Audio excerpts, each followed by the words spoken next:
My name is Leah. I'm 28, and I never imagined I'd be sitting alone in this empty apartment, trying to understand how everything fell apart. All because of a single sentence. One careless sentence. I blurted out in anger. I replayed that moment in my head 100 times, searching for the point where it all went wrong. Maybe it started long before last night. It was supposed to be a normal evening. I was on the couch, scrolling aimlessly through my phone when Luke came home from work. He looked exhausted, shoulders heavy, like the day had chewed him up and spit him out. He's in finance, long hours, endless stress. I've always admired how hard he works. He's driven, focused.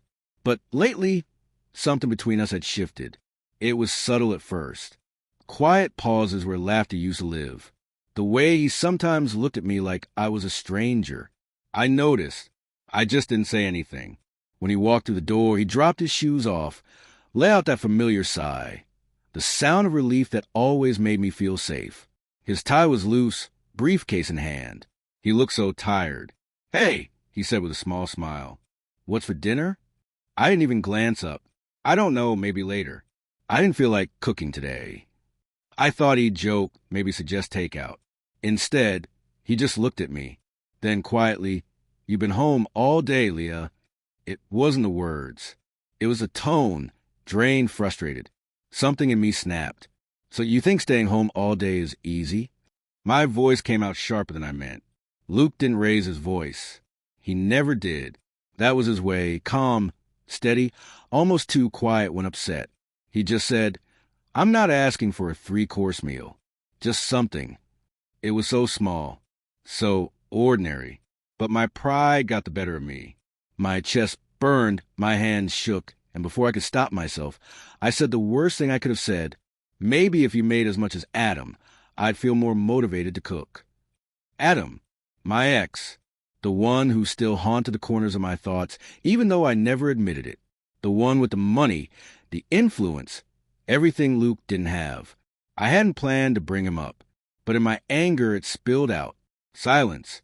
Luke's expression didn't change. His eyes went flat, unreadable. Then one word. "Wow." He didn't yell. He didn't slam a door. He just turned and walked upstairs, each step slow and deliberate. I figured he needed space, that he'd cool off and we'd talk it out later. But when I went upstairs half an hour later, the sight froze me in place. Luke was folding shirts into a suitcase. "You're not actually leaving," I said, my voice shaking.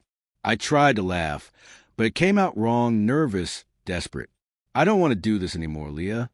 His voice was steady, almost too calm. Because of one comment. I asked, panicked. He stopped folding and finally looked at me. His eyes were cold. "It's not just one comment. It's years of comments. Years of feeling like I'm not enough for you." That's when it hit me. This wasn't about Adam or dinner. It was about everything I'd brushed aside, the small comparisons, the unspoken doubts, the times I made him feel like he was competing with a ghost. I hadn't realized how much I'd been cutting him down without even meaning to. "Luke, wait. I didn't mean it. I was angry. I'm sorry." But he was already moving toward the door, suitcase in hand. He didn't look back. "I loved you, Leah. I really did. But I can't keep doing this. I can't keep pretending to be someone else just to measure up. Not when you keep comparing me to him." And then he was gone. The door clicked shut, leaving a silence so heavy it pressed against my chest. I told myself he'd come back. Couples fight, people walk out, and then they return. That's what I kept repeating to myself. But days passed. 1, then 2, then 3. The silence only grew louder. I finally sent him a voice message. My voice cracked as I begged. "Luke, I didn't mean what I said. Yes, I mentioned Adam, but I swear he never loved me the way you do. You've always seen me, really seen me. Please come home." 2 days later, his reply came. Just one line. "Stop comparing me to your past. I'm not here to compete with your mistakes." I cried. Not because he misunderstood me, but because for the first time, I understood him. He wasn't angry about Adam.